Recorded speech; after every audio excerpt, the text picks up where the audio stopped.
invite you to something glamorous. What's next? I'm inspired by.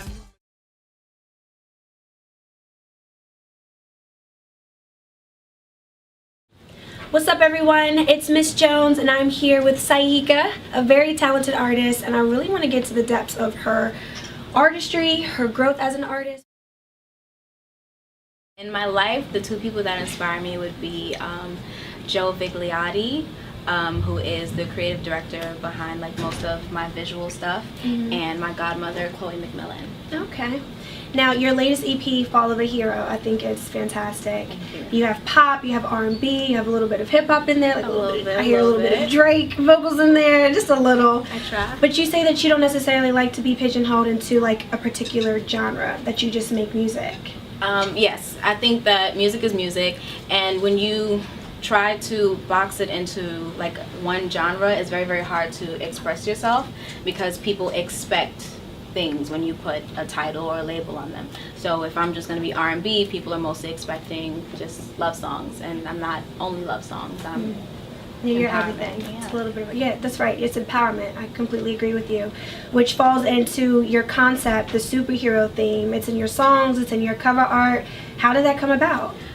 When I was in high school, I found myself in my room having a bad day, and I love makeup. I love all forms of art, and so visual art, makeup, painting, drawing, designing, that's all a part of who I am. And so I just took like my jumbo eyeliner and I had drawn this mask, and I don't know, like I instantly felt better. I just transformed into this character, and so I was like, I should do this more often. So every time that I found myself having a bad day, I would draw on my superhero mask, and so then this just became like my alter ego.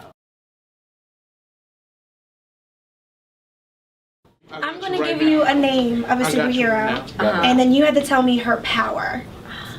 Okay? Alright. Phoenix. Wonder Woman. Wonder Woman is everything. She flies, I don't know, like she's Wonder Woman. She's Wonder Woman. Wait, no, it's hard to do superpowers. Is it? Yes. I was able to get all their powers. You Googled. I did. Google's a trick. She-Hulk. She-Hulk, she's strong. Okay. See? Storm. Storm, lightning. Okay. Mystique. Mystique, she can transform into just about anything. Yeah, she's a shapeshifter. So Lady Gaga. Lady Gaga, she is an advocate for the people. Okay. Your godmother and former teacher Chloe. Oh wow, what is her superpower? Right, Chloe's superpower is Biology. that's so hard. What is Chloe's superpower? Biology, son. She's a good listener. That can be a superpower. Yeah, that's good. And Saika's superpower. Love. Yes. I like Many that. people wouldn't have expected. Would the Incredibles agree? Love? Yeah, was She that her don't love super? us. You can't say things like Oh, that. my bad. She loved One of my favorite songs on your EP is Good Enough, because you have this honesty yet with this confidence that you just evoke on the track. I'm done acting for you and your Susie. For this final scene, I just want to play me. So have you ever had to prove yourself as an artist in this industry? Yes, and mostly to myself, but then also I think that people get caught up in an image and they get caught up in beauty, and so the point of what I do and how I express myself is that I want to send out messages, and I want people to understand that like people go through real things, and that I'm more than this. So I think I'm constantly proving to myself even that like I'm more than just my looks, I'm more than just my hair. It took a while for me to become the vocalist that I am now, and I'm definitely still developing and growing with every rehearsal, but I didn't always think that I could sing. So she is a little bit timid. I'm very, very like shy when it comes to people, and a bit self-conscious, just in that I think that I do so much. I'm not always sure that people are going to be accepting of like all of these different faces and hats that I wear. Right. Now, when I actually got a chance to see you perform on stage, I was a little bit surprised because you have an all-guy band, which Oh, that's us though. That's us though. which I feel like is incredible because you are able to pull out so many like emotions from your audience that I can't even see myself sitting up on stage with all these guys in the back and just being like, oh my god, okay, I'm going to sing you a song. So what was that thought process with you, I guess, thinking to, hey, you know, I want to get an all-guy band, or did it just come about? It really just came about. In my mind, I imagined that I would have like an all-female band, you know, women power and all that. But like it just happened, and it is difficult sometimes because like there are moments where I need to do something, or I need to get like this emotion out, or I want to try new songs, and then they're always debating me on like song choices. They're like, we've been playing this for a year, I don't want to play this anymore, and I'm like, no, but this song's very emotional for me. So it is a battle. But at the same time, they understand me because they've been playing the music so long, and they're very, very in tune with the messages and the things that I go through, that when we do get it together and they do play it, there's a connection. In your EP, you say following your dreams is one of the most difficult things to do in life, but it's more about the journey, not the destination, that is most rewarding. So what would you say to someone who is following their dreams, or to your 10,000 fans out there who watch you, you know, either on the YouTube videos or on stage when they come to see you? What would you say about that?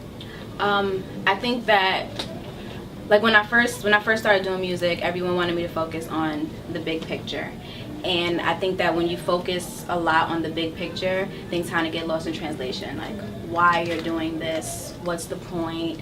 And a lot of it, and the bulk of it, is going to be the journey and the steps that it takes to get to like this certain destination. And then in life, you never really reach a destination because there's always going to be the next step and the next goal. So if you don't enjoy the journey, then you're not really gaining anything from this moment that you're creating. Where do you see this journey for you going as an artist and with the Incredibles?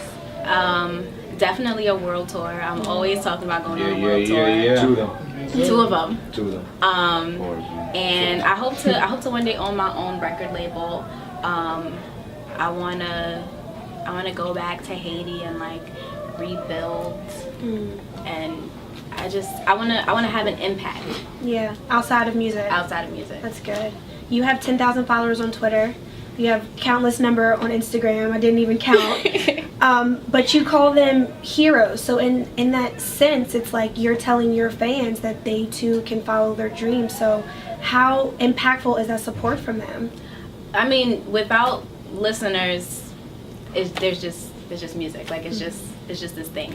I always say that as an artist, and even as individuals, and whatever your passions are in life, what you do after you complete it, it's not about you. If you're a chef, after you finish that dish, no matter how perfectly and beautiful you put it together, it's no longer about you. It's about the person who's about to consume it.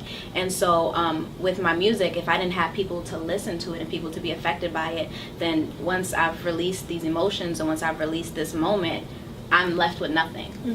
When did you discover your voice? Not to cut you off, but not necessarily your singing voice, but just your voice that you can put in the songs itself, like the empowerment voice, because that's what I hear when I hear your music.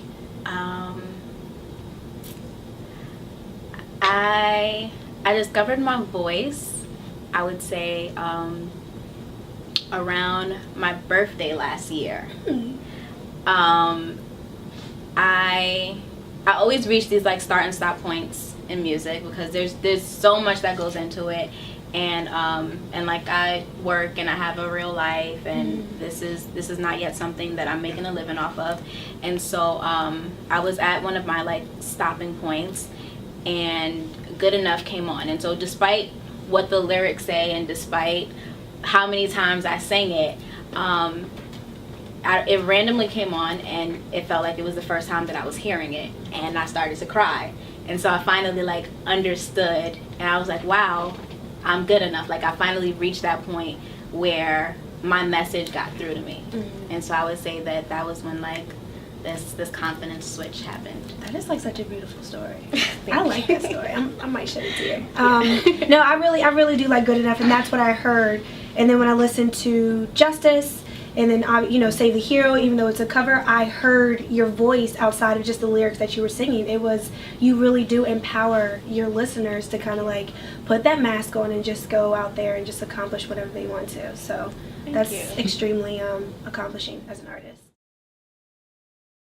I've been writing, and I've been trying to find, for like the past year actually, I've been trying to find a direction, because it's going to be a year since Fall of a Hero came out. And I've been trying to find a direction, and so now I think that it's time to get a little bit more personal, because most of my music is themed. It's characters. I can hide behind these different faces, and so now it's just about getting a little bit more personal. Thank you so much for talking with me today. Thank you. I really appreciate it. This is cool. And at home, definitely hit the links below so you can hear more of Saika's music.